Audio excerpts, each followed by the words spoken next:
with the beautiful girl that I met made in Japan.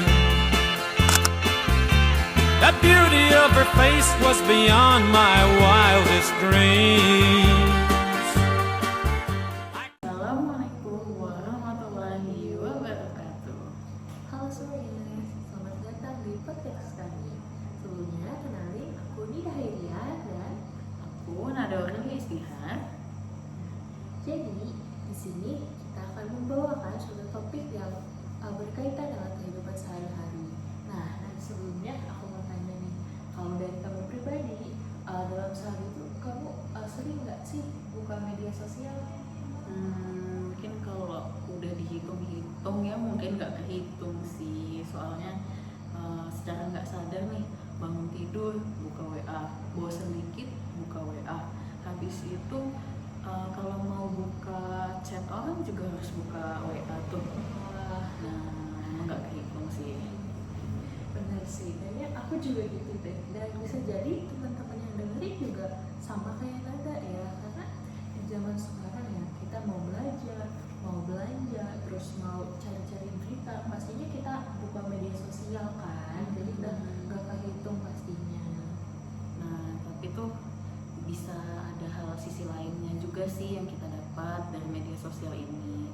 Makin sering kita buka sosial media juga nih, kan makin sering juga tuh kita ngeliat komentar orang yang ketikannya nih jahat lah ya istilahnya, kayak nyebarin hoax juga, cyberbullying, dan juga pokoknya ada deh sisi buruknya dari sosial media ini. Iya sih, padahal kalau dipikir-pikir ya, walaupun kita bermedia sosial itu kan sama aja kayak kita berinteraksi dengan manusia ya.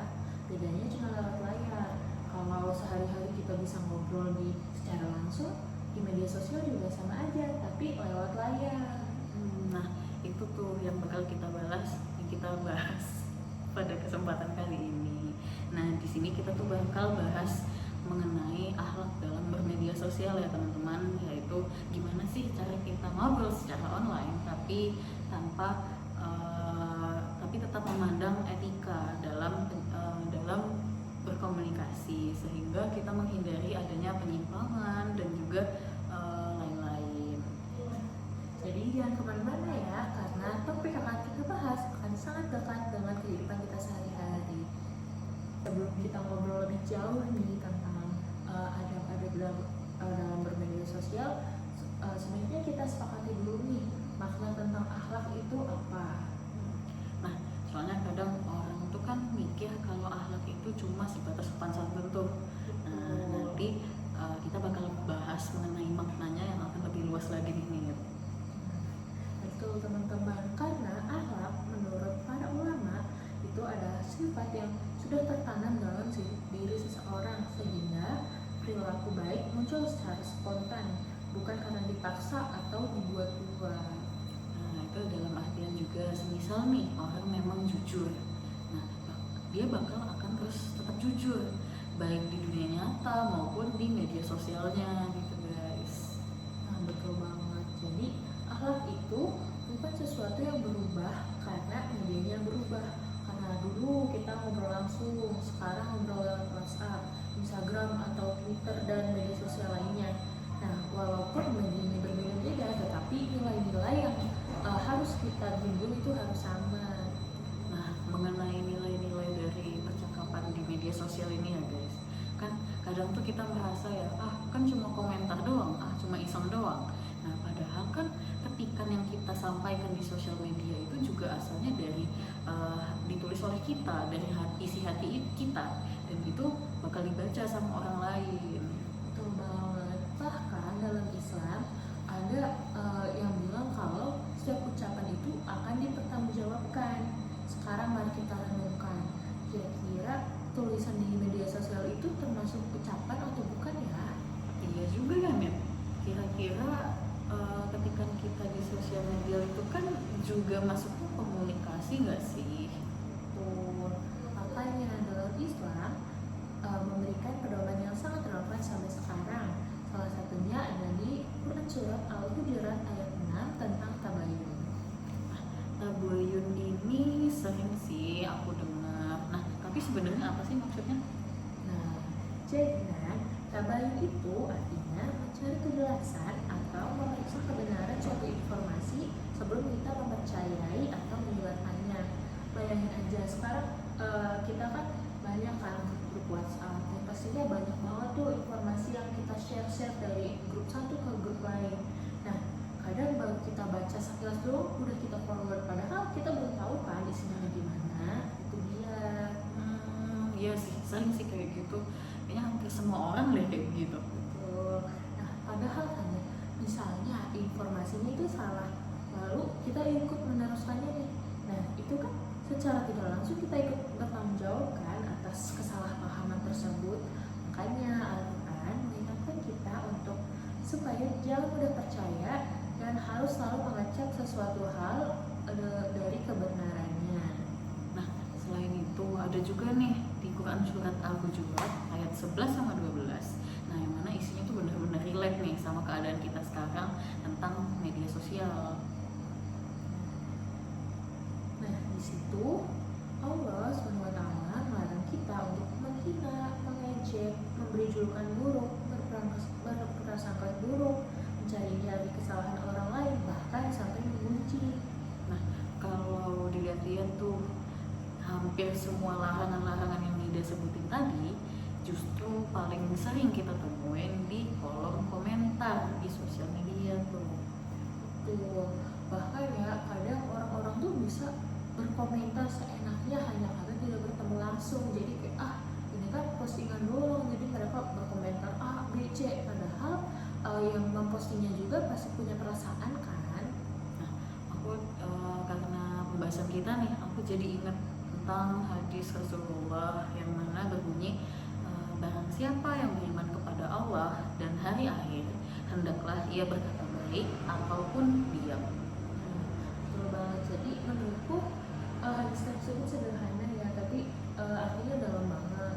Karena kalau apa yang akan kita tulis itu membawa bermanfaat, bahkan berpotensi menyakiti orang lain, mungkin kita lebih baik tidak perlu postingnya. Jadi kita lebih baik menjaga-jaga kan. Itu kita dapat kesimpulan tuh ya Nit. Jadi sebenarnya yang salah tuh bukan media sosialnya sih, yang salah itu tuh gimana cara kita menggunakannya sebenarnya. Betul banget. Jadi kalau akhlak jadi landasan, media sosial bisa menjadi tempat berbagi ilmu, berdakwah, menyebarkan inspirasi, bahkan mempererat silaturahmi. Nah, sekarang kita bakal masuk ke kondisi yang sering kita lihat sehari-hari. Betul banget. Nah, menurutmu nih Nit, apa sih masalah akhlak apa sih yang paling sering kita lihat di media sosial?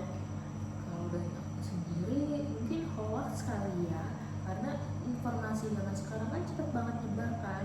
Sayangnya nggak semua orang itu mau untuk ngecek kira-kira itu informasinya benar atau enggak. Jadi mereka tinggal sebar-sebar padahal beritanya bohong gitu. Aku sering juga sih ngelihat berita-berita kayak judulnya aja sebenarnya udah bukan isinya begitu, kayak sebagai hook aja biar orang kayak apa nih. Nah, padahal ya judulnya itu cuma provokatif aja, belum tentu isi beritanya udah sesuai sama judulnya apa belum. Dan menurutku juga selain hoax ya, ada juga cyberbullying. Di zaman sekarang kan kadang bentuk penghinaan ke orang lain tuh malah dijadiin bercandaan, kayak orang-orang seenaknya mengomentari tentang bentuk fisik dan juga penampilan dari orang lain. Padahal tuh kayak gitu buat korbannya tuh belum tentu lucu, bahkan ya nggak lucu, lucunya hanya buat si pembulinya aja. Betul banget. Justru menurutku itu menyakitkan nggak sih? Karena banyak juga nih penelitian yang menunjukkan bahwa cyberbullying bisa menyebabkan stres, kecemasan, kehilangan rasa percaya diri, sampai gangguan kesehatan mental. Nah, itu ada lagi nih tentang ujaran kebencian. Nah, sekarang ya semisal nih kita punya pendapat yang beda tuh. Nah, beda pendapat sedikit aja itu bisa langsung menyerang, bahkan menyerang ke personal ya teman-teman, bukannya saling mendiskusi malah saling menjatuhkan. Nah, kalau menurut kamu kira-kira hal itu kenapa sih? Nah, kalau menurutku ya nih, itu tuh ada banyak sih faktornya. Yang pertama dari masalah literasi nih guys, terutama literasi digital yang yang masih rendah. Nah, banyak orang-orang tuh yang masih belum mengecek kevalidan dari sumber informasi ini. Sih, aku juga setuju. Dan itu juga ada faktor anonimitas. Kadang orang kan karena merasa identitasnya itu tidak diketahui secara langsung, jadi orang itu tuh bisa lebih pede buat melakukan hal-hal tersebut, padahal hal yang dilakukan itu salah. Nah, ditambah lagi kan dengan faktor kontrol diri yang sangat kurang kadang. Saat emosi, orang tuh bisa mengetik apapun tanpa berpikir lebih dalam lagi, berpikir lebih lanjut lagi. Betul sih. Bahkan ya bisa jadi satu pesan atau satu komentar yang kita tinggalkan itu bisa dibaca oleh ribuan orang dan meninggalkan jejak digital. Nah, makanya tuh kita tuh perlu sadar bahwa media sosial tuh bukan dunia yang terpisah dari dunia kita sehari-hari. Nah, sekarang apa sih yang dapat kita lakukan di sana agar dapat memiliki dampak bagi diri sendiri maupun orang lain? Nah, dan kita kan udah ngobrol panjang lebar nih tentang apa itu akhlak dan juga permasalahannya. Sekarang muncul pertanyaan yang paling penting dari keseluruhan. Kira-kira kita tuh bisa apa sih dalam keadaan tersebut? Apa kita hanya diam dan mengeluh tentang media sosial yang makin memburuk? Nah, nih di sini nih menurutku kita tuh nggak boleh berhenti hanya di mengeluh aja. Nah, kita tuh harus mulai dari diri sendiri terlebih dahulu ya. Nah, jadi dalam Islam perubahan itu yang paling besar justru dari perubahan dari diri kita dulu. Betul sih, aku setuju. Dan menurutku langkah pertama yang harus kita lakukan itu melakukan tabayun. Kan sekarang banyak banget kan informasi yang masuk keluar ketika kita lagi pegang media sosial, dan pastinya kita harus mengecek dulu sih kira-kira informasi tersebut benar atau enggak. Nah, ya tuh apalagi kadang ada tuh berita yang lagi viral, kita tuh kayak pengen banget tuh rasanya nge-share biar semuanya orang tahu, biar bisa nyambung sama kita tuh pembahasannya. Padahal kita sebenarnya ya nggak butuh waktu lama, cuman buat memastikan kayak ini tuh sumbernya benar nggak ya, ini tuh isinya nyambung nggak ya. Jadi sebelum kita nge-share atau kita membagikan informasi yang nggak penting, sebaiknya kita melakukan pengecekan terlebih dahulu. Nah, itu tuh karena sekali kita ikut menyebarkan informasi yang salah tuh ya, jadi dampaknya tuh bisa luas guys, jadi kayak efek domino gitu.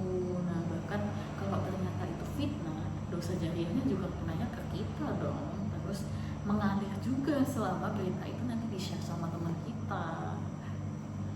Dan menurutku selain tabayun, kita juga harus menerapkan adab dalam berkomunikasi.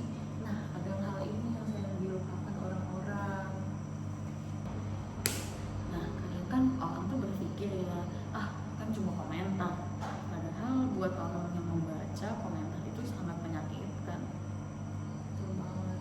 Misalnya nih ya, kita nggak setuju nih sama pendapat seseorang kan, boleh banget kok kita dalam beda pendapat, tapi bukan berarti kita harus membahas dengan cara menghina, mengejek dari orang tersebut.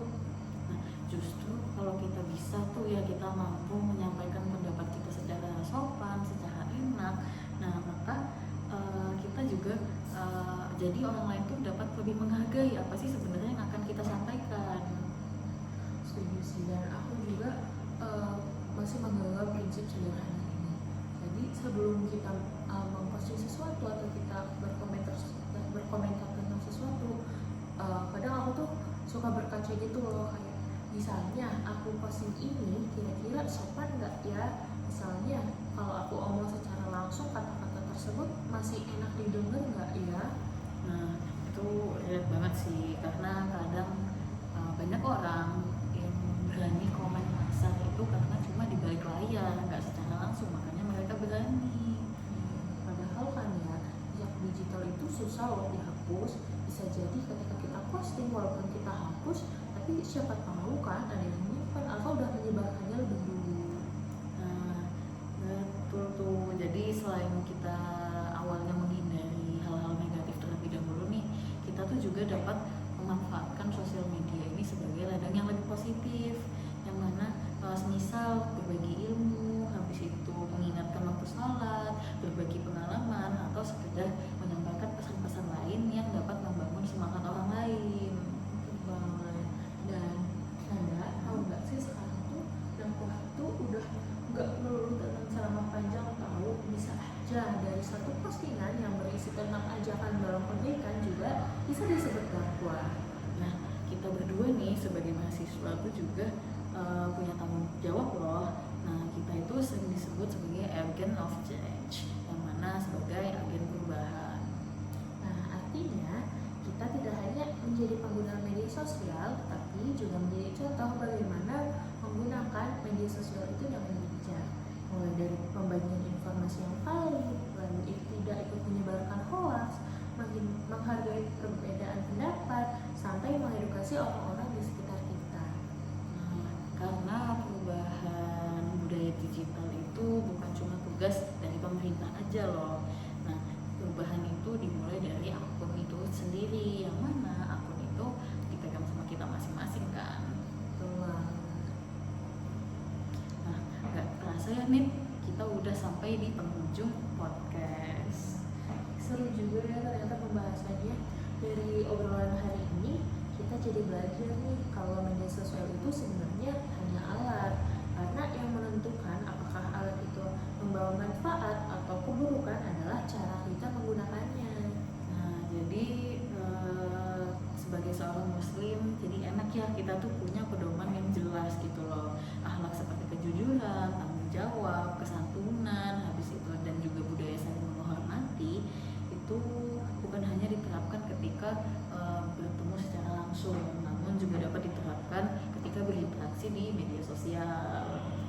Nah, jadi setelah podcast ini, semoga teman-teman yang mendengarkan juga bisa melakukan pergerakan kecil, contohnya melakukan aktivitas tabayun atau mengecek terlebih dahulu tentang informasi yang kita dapat, lalu membagikan informasi juga harus yang valid, lalu berpikir 2 kali sebelum menulis komentar, dan menggunakan media sosial untuk menyebarkan hal-hal yang bermanfaat.